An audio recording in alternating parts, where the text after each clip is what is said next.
Hürmetlik vatandaş. İkinci katımlık leksiyemiz, vatandaş bugün bunu başlayımız. Bugün çizlak 2025 yıl 10. ayının 13.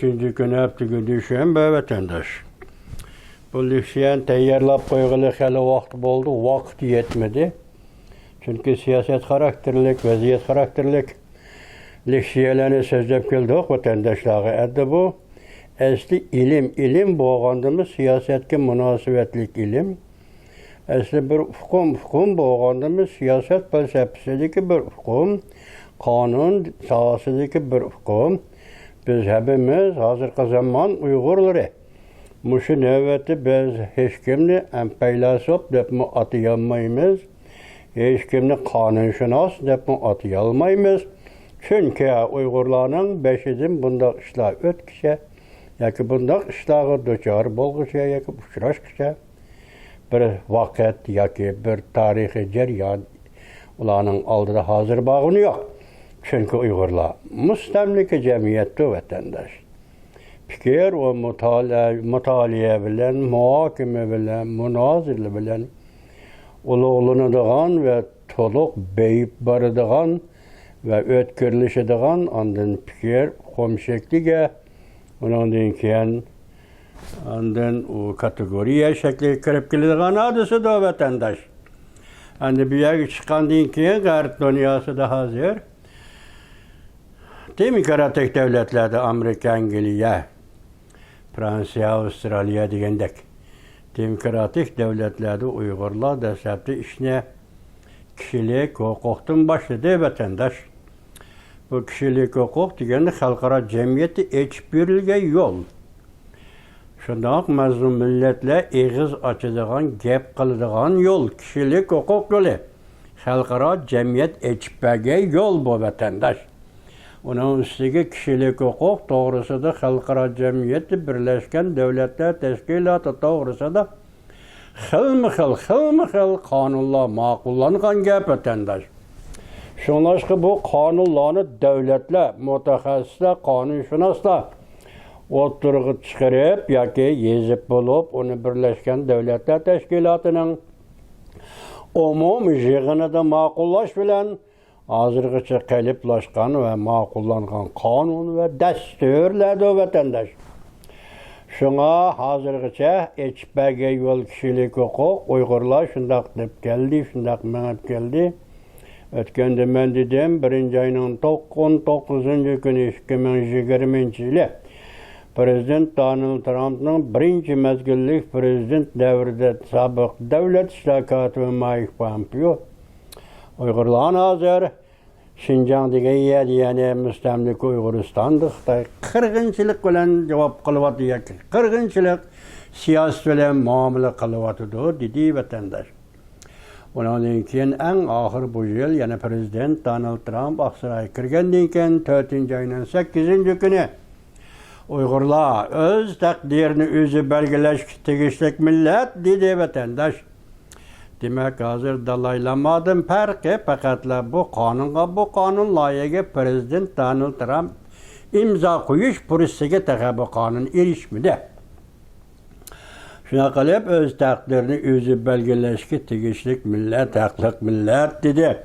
Arlıqdima vatandaşlar leksiya sözlep 2 nefer kalva o'tirg'i chiqib, masalan, men munda qarayman, men shunda qarayman deydigan programmada 2 nefer kalva o'tirg'i chiqib, öz takdirini özü belgeleş deganlik xoinlik dedi vatandaş. Haylik dedi vatandaş. Şununla sizlerge ben bunu muhakeme kılıp kıskıca sözlep birip ahırda ular radiye vergendeki radiye birip ben kiygen toxtalıman degen edim. Bugün ben yani toxtaldım. Toxtalganda bu yani kıska olup kaldı. Çünkü bizi sayıp yetişmeydi vatandaş. Sayıp yetişmeydi. O vaxtanlarını köp alalmayımız. Ben bugün tayyorlab geldim. Tayyorlab kelishimde bunda 5 edim. Bunda başlayımız. Evvel sizler dikkat kılısınlar bununla. Tayyorlaganda birinci Xitoyning Wuhan Üniversitesi neşriyatı tarafından neşr qilingan kişilik hukuk nazariyesi ve ameliyeti. İkincisi, şununla münasebetlik kişilik hukuk nazariyesi ve ameliyeti. Anından keyin yana birisi G'arb dünyasının kişilik hukuk talimat yoki kişilik hukuk nazariyesi mecmuaları o Sichven neşriyatida neşr qilingan vatandaş bu ish kitap bu ish kitapdan öğrenip yoki qayta amaliyleştirip qayta tahlil qilib yoki tadqiq qilib men bularni elib keldim. Bunun asası da andi yana bir kitap. G'arb elleri kişilik hukuk talimatı mavzulu kitap. Bu ayrım kitapın kaynımda turuptu vatandaş. Muşladın yazıp ekkeldim, hem muşladın tercüme kılıp ekkeldim, özdeştirip hem tahlil kılış asası da. Kişilik hukuk zaten nime? Mesela alaylı, ben şunda qarayman degan programının avtorları ve katnaşçıları ahirki programı ma'amaz 25. programısıdır şunda. Şunda dedi ki kişilik hukuk bu hemcinsler hukuku.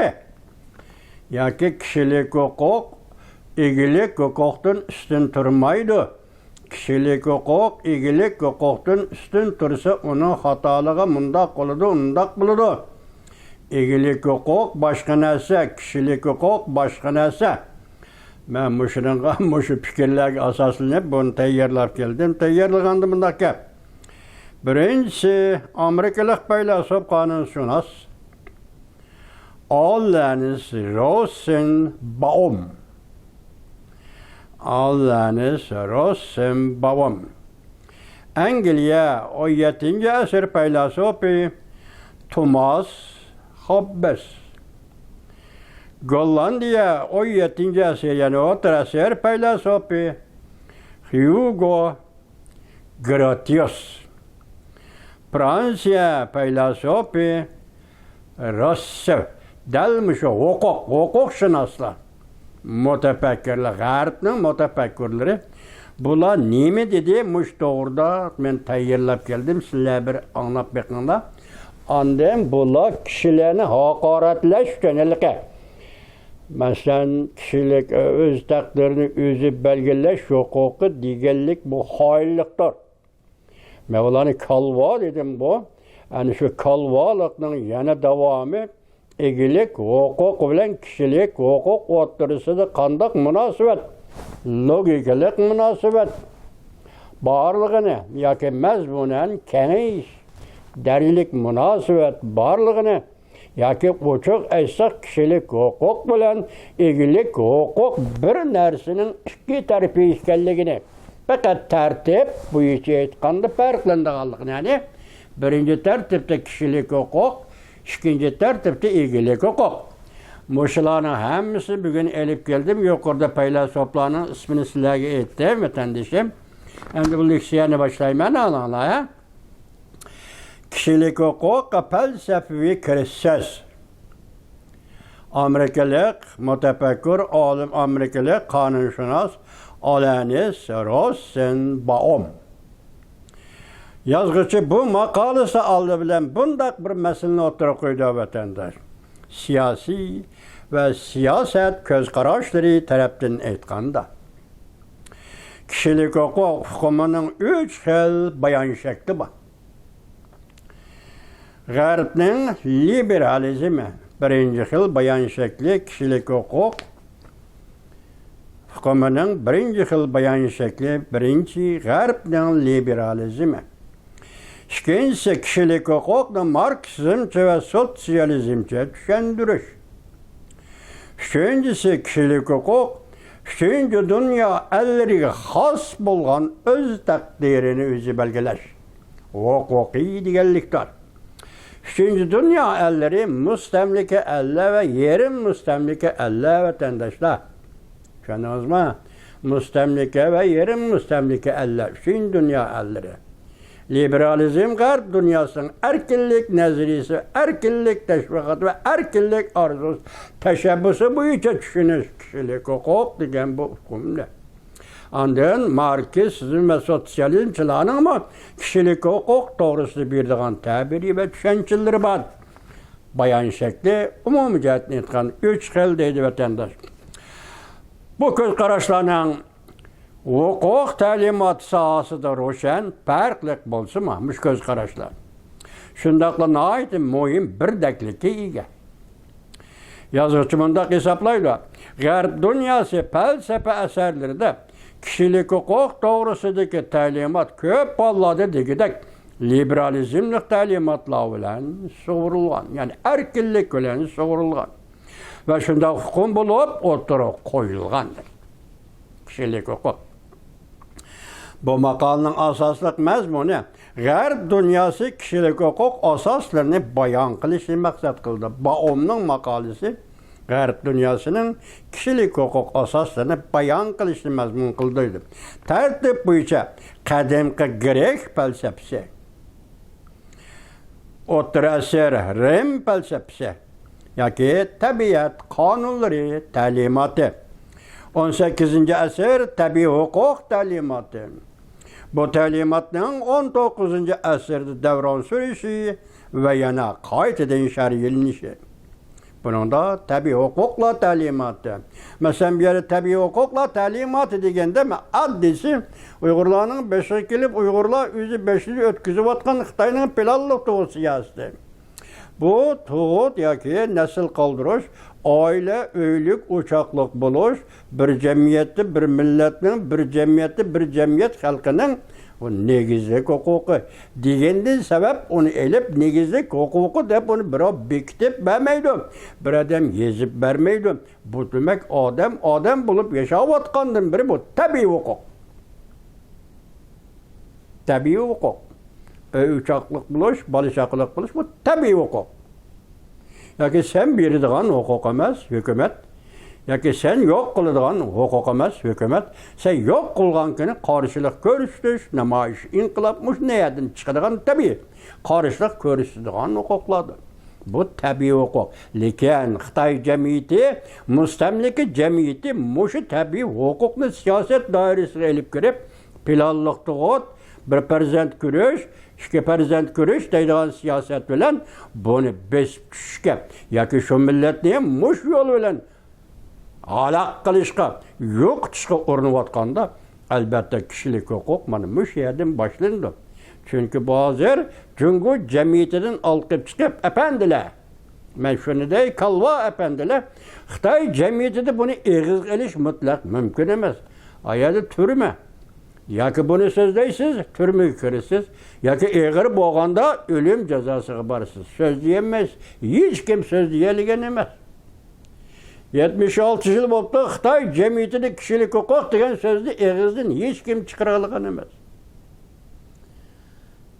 Sizmi shunda kalva apandilar, sizlar ham og'zingizdan kishilik huquq degan narsani chiqara olgan emas.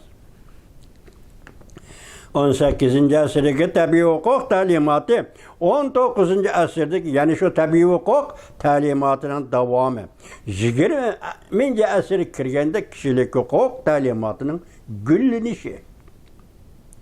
Yozuvchi Baum, amerikalik yozuvchi Baum kishilik huquq ideyasining bixlanishi, taraqqiyot jarayoni va o'xshash bo'lmagan davrlardagi vakillik arboblarning ko'z qarashlarini va aloyidliklarini nuqtaliq tahlil qildi bu maqolasida.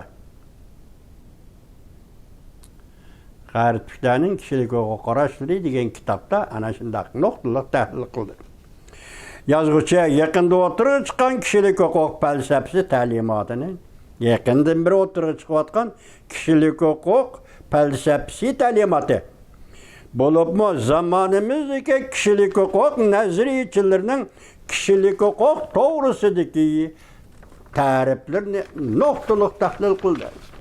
Falsafiy va qonuniyatini tahlil qildi. Yozuvchi bunday hisobladi. Kishilik huquq to'g'risida ko'p degan ta'birlarni 2 turga xulosalashga bo'ladi. Birinchi, yana moddiy buyumlarni egidorchiligi masalasi. Bu avval shaxsdan boshlandi vatandosh. Demek maddi buyumlar senin mi, menin mi degan söz avval şahsdan başlandı vatandaş. Bunun için söz matbuat hukuku bo'lishi kerak. Söz matbuat hukuku bo'lmasa, maddi buyumlar qaratilgan kishilik huquqdan söz etish, eg'iz etish mumkin emas. Bu maddi buyumlarga mening, sening degan ayrimchilik bilan muomala qildigan vaqtda shu jamiyat söz matbuat huquqi bo'lishi kerak. U bo'lmasa, bu yerda bu maddi buyumlarga kishilik huquq nuqtai nazarda huquq yurgizish mumkin emas. İkinci, yani bir xil hukuk salayeti, hukuk salayeti, yani bir xil faaliyet, yani kişilik hukukni başka adamlarga münasebetlik faaliyet deydigan iki türge ayrıydı. Anda felsefenin çonqurlaştırganını kanatlandığına şuna kılıdım. Bu yerda biz fakat maddi buyumla, enandaki yani bir xil hukuk salayeti. Senin hukukluk buluşun bu bir xil salayet. Hukukluk bulalmasın bu nime? Kulun salayeti. Kulda salayet bulmaydı. Endi cümlede bektep yani şuna etiş doğru keledi. Kulda salayet bulmaydı. Kulun ademiliki bulmaydı. Ademiliki yok. Onun adam buluş salayetin bulmaydı. Onun ahlak buluş gep buluş salayetin bulmaydı. Oturup kopşudu mu hiç kanda salayetli kul, o kul da adam mı bulanmaydı vatandaş. Bugünkü Uygur'dan takdiri delman münasebetli vatandaş. Müstemlik devletler ve halklara müstakillik bir kitapnamesi bu. Endi ikinci kitap yani Seçivende neşr kılınan Dünya Kişilik Hukuk Mecmuaları toplumu. Mecmuası kişilik hukuk hukumları mecmuası vatandaş. Şu kitapta değildi ki bu müstemlike devletler ve halklara müstakillik bir kitapnamesi. 1960 yılı 12. ayının 14. günü Birleşken Devletler Teşkilatı'nın umumi yığınında maqullanğan vatandaş. Umumi yığınında maqullanğan. Endi biz bunun qaraylı müstemlike devletler ve halklara müstakillik bir kitapnamız. Ben ötkende tanqid qilganda bu kalvalarni sen öz takdirini özü belgileşke karşı turdun. Bunu münafıklık, hainlik dedin. Bunun içinde Birleşken Devletler Teşkilatı'da müstemlike devletler ve halklara müstakillik bir kitapnamesi var. Öz takdirini özü belgileş, muşu kitapnamının bir mezmunu. Ondaqda müstemlike ellegi müstakillik beriş kitapnamesi bu hainlik mu? Dep şageldi dem gepti vatandaş. Endi bir gemanan qaranlaya. Müstemlike devletler ve halklara müstakillik bir kitapnamesi.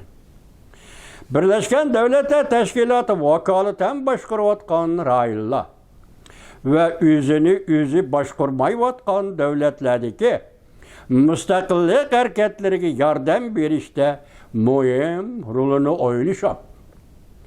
Dünya her qaysi halklarının her xil ifadelanayotgan müstemlikçilikni yo'qotish arzularını tanıp ketip.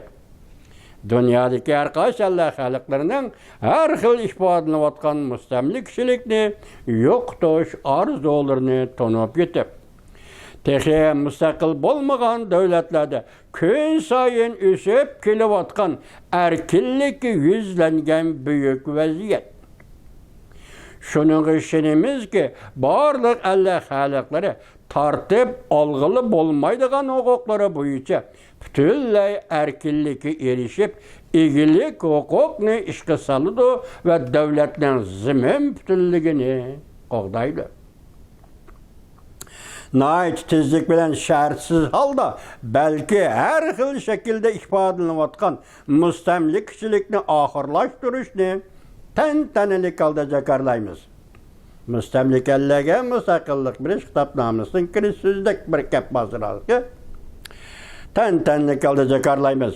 Birinci, halklarni chet elning tajavuzıga, hükmranlık kılışıga, eksploatatsiyasiga uçratgan bu bir ahval negizlik kişilik hukukni inkar qilganlikda. Kalva, mada angla. Bilandi kalva. Tünügün sen söz degan leksiyandı 25-ci leksiya. Şunda qarayman degan leksiyada kişilik hukukni egilik hukukdan üstün qo'yish. Kişilik hukuk hem cinslarning hukuku ya hem cinslarning shaxsiy hukuki. Shaxsiy hukukni qo'g'dash debsan, shuning uchun Uyg'ur jamiyatida hem cinslar bor. Şuna Uyghur cemiyetideki hemcinsler kişilik hukuk bilen özünün şahsi hukukunu qoğdaydı degan hukmni xulosan chiqaribsan. Men Uyghur cemiyetide hemcinsler bor degan gapni anglagan emas. Hozirgacha anglagan emas. Bugün men senin ağzından anladım. İkinci birovni haqorat qilish uchun bir millatni avval haqorat qilishga petinibsan. Ey kalva. İkinci bir milletine hakaret kılış, bir milletine hakaret, bir şahsına hakaret kılış kılışken, bir milletine, bütün bir milletine hakaret kılış lütfen. Hem cinsel hukuku, halkara hukuk, lekin onun medeniyet muhiti, yaşavatkan devlet muhiti bir okumayı, okşamaydı. Hem cinsel hukukunu kokdaşkı mı hukukluk, ula adam, evvel adam ula. Bizim hukukunu kokdaş hukukluk. Lekin sen bir yerde yok dersidin, putak çıkarıp, hazır Uyghur milleti, Uyghur cemiyetideki hemcinsler kişilik hukukunu qoğdaşqa ötdi degandek bir ma'noda hazır yezib olgandim. Mushundaq gapni shilpsam mani qarab turjima kalva anlapti. Xalqlarni chet ellikning tajovuziga, hukmronlik qilishiga, ekspluatatsiyasiga uchratgan bu bir ahvol negizlik kişilik hukukni inkar qilganlikda. Mustamlika millatlarga mustaqillik berish kitobnomasi Birlashgan Davlatlar Tashkiloti 60-yil 12-ayning 19-kuni. Tushundingmi ya? Oldingi biri qulog'ini to'di so'zlaymi ya? Bu yerda sen kişilik hukuk bilan egilik hukukni bir-biriga qarama-qarshi qilib qo'yib qolibsan. Bu yerda kişilik hukukni da'vo qilish undig'iti, bundig'iti debsan, ko'rdingmi? Chet elning tajovuziga uchrasan, negizlik hukukni inkar qilganlik. Chet elning hukmronligiga uchrasan, negizlik kişilik hukukni inkar qilganlik. Chet elning ekspluatatsiya qilishiga uchrasan, negizlik kişilik hukukni inkar qilganlik deb. Buni qanday tushunsan kalba? Qana tushunsan? Birleşken Devletler Teşkilatı'nın nizam namusu xiloflik qilganlikda. Demek, yuqorqi ahvol qo'shib kelsam, Birleşken Devletler Teşkilatı'nın umumiy nizam namusiga xiloflik qilganlikda. Hamda dunyoning tinchligi, hamkorligini ishga oshirishga to'sqinlik qilganlikda. Qanday prinsipga, kishilik huquq prinsipi, negizlik prinsip. Tacavuzçılık, hükmronlik ve ekspluatatsiya qilishga uchrashning o'zi negizlik kişilik hukukni inkar qilganlikdir. Bu yerlik tacavuzçılık demek egilik hukuk, tacavuzçılık uchirdi. Bu yerlik ekspluatatsiya demek egilik hukuku yok, milletni ekspluatatsiya qilish. Bu yerlik hükmronlik demek egilik hukuku tartib elingan milletga hükmronlik qilishdir. Undaqda kişilik hukuk bilan egilik hukukning munosabati qandaq bo'ldi ekan kalva? Aqling bormi? Tushunchilik aqling bormi? Shu tafakkur qilib o'ylab yetarligini tafakkur iqtidoring bormi? Yo'q. Nima bo'shliq, nima yo'qlik, nima to'qliq, nima hechimizm, nima san'at degan, nima millat degan, nima qabila degan. Alaman davrida gaplar bu.